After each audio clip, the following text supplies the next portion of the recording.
And I can tell you with no uncertainty that miracle cures are no laughing matter. I bid you good day, sir. Oh, Mr. Marston, good to see you. How have you been keeping? I'm well, Mr. Mr. West Dickens. Nigel West Dickens of East Cheap, London, New Waverly, New York, and Armadillo, New Austin. At your service. At my service. At everyone's service. At the service of science, of knowledge, of life. How are your wounds?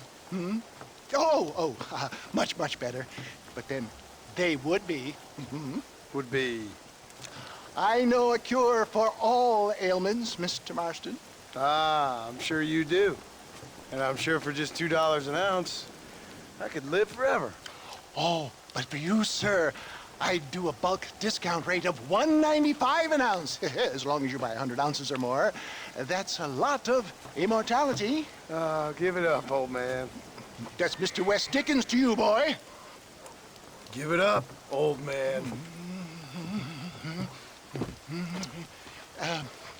Listen, Marston, I'm broke, but this stuff is good. It works. I need a healthy young man like you. Come along, let's ride over to my newest customer at Ridgewood, and I'll explain while we go. Okay. Head for Ridgewood Farm, John. Hurry. There are people there in dire need of my tonic.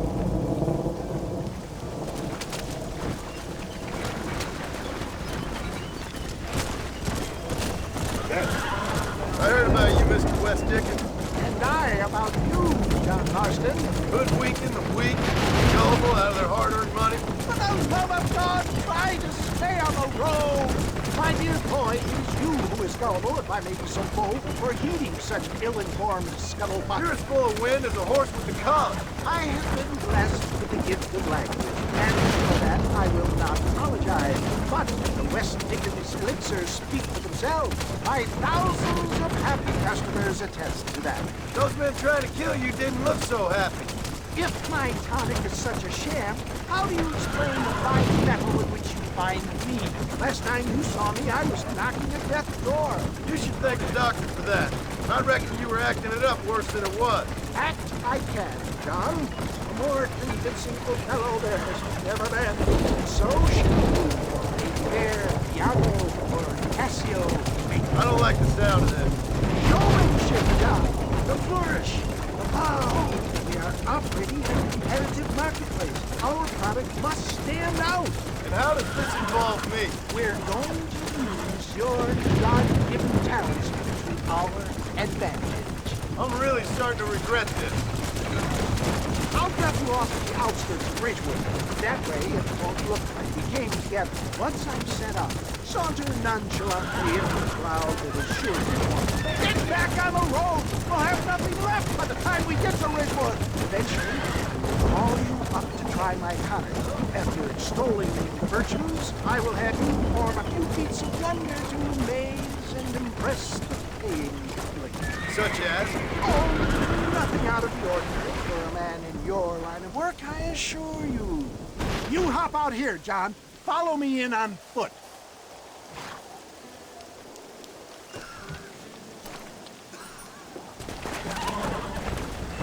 See you shortly, and remember, show.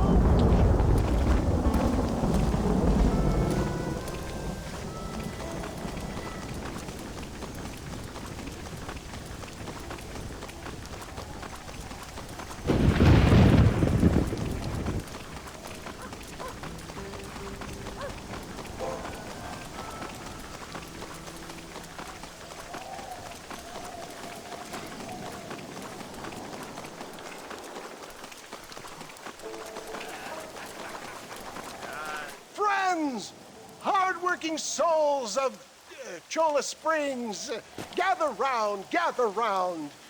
Do you suffer from rheumatism, lumbago, acute chronic sciatic, neurologic, or inflammatory pain?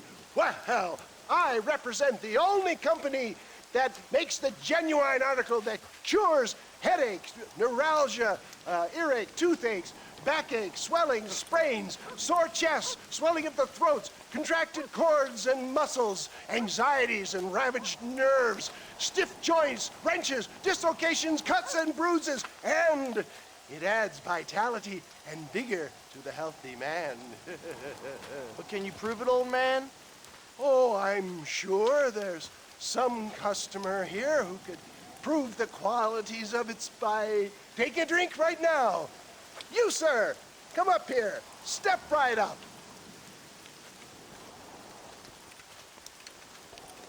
That's the spirit. Ladies and gentlemen, pay close attention. This poor, wretched volunteer, entirely unknown to me, will demonstrate the effects of Dr. West Dickens' own patent tonic. Be you a cowpoke or athlete, this miraculous elixir developed with the wisdom of the East keeps the muscles supple and relaxes the cords. It loosens the joints and gives a feeling of youth and vigor to the whole system. Not possible, I hear you say. Well, doubt no longer. Faith can move mountains, but I ask not for faith. I am a man of science, and today science will be vindicated. Your eyesight is greatly improved. Is that not so, friend? If you say so. That's right, it is. You heard him. What a good sport you are, sir. Now, gaze over yonder at that porch. If you squint, you may just be able to make out the skull that's hanging there. Go ahead, friend. Shoot that skull and demonstrate the miraculous eyesight you now possess.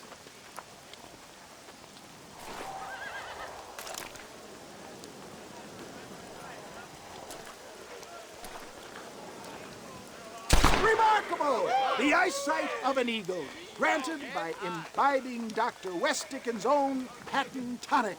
Anybody can make that shot. This man is a fraud. If your eye's so damn sharp, why don't you try shooting my hat out of the air? My friends, our test case has been challenged to shoot a gentleman's hat out of the sky above our heads. You can fool these people, but you ain't fooling me. Right. Let's just see how sharp you is with a moving target. Here it comes.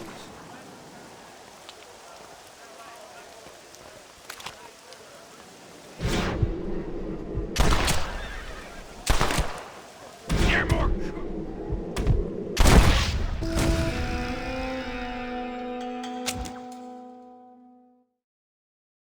Get ready. He's about to throw it.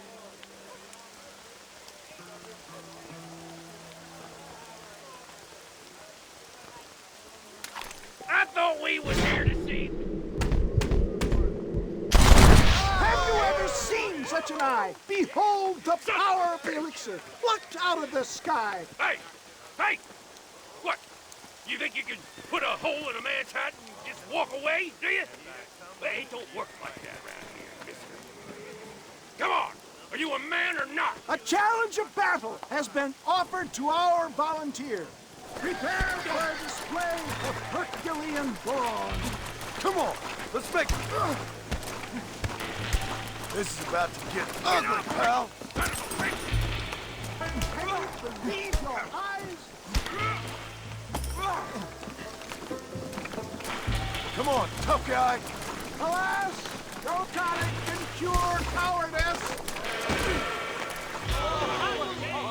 There it is, skeptics and dissenters, irrefutable proof. Do not let this opportunity pass you by. Look, he's over there.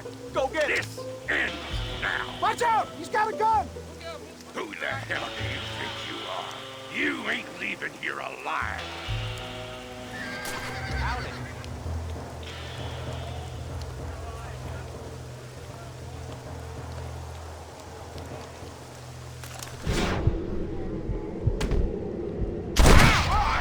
Marvelous shot, dear boy.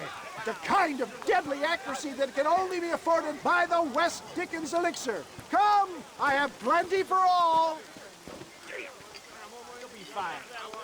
Get out of my way. Hey, where are you going? I want a bottle. Get me a bottle, please. One of them, right? No harm in trying one bottle, I suppose.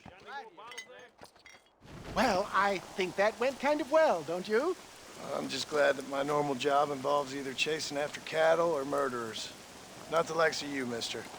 Don't be like that. Now, if you'll excuse me, I'd like to say my goodbyes, head on back to the real world. Wait, sir. I've been thinking about your predicament, and I think I may have an idea. I've been thinking I could be your cunning Odysseus. Beware of the Greeks bearing gifts, sir.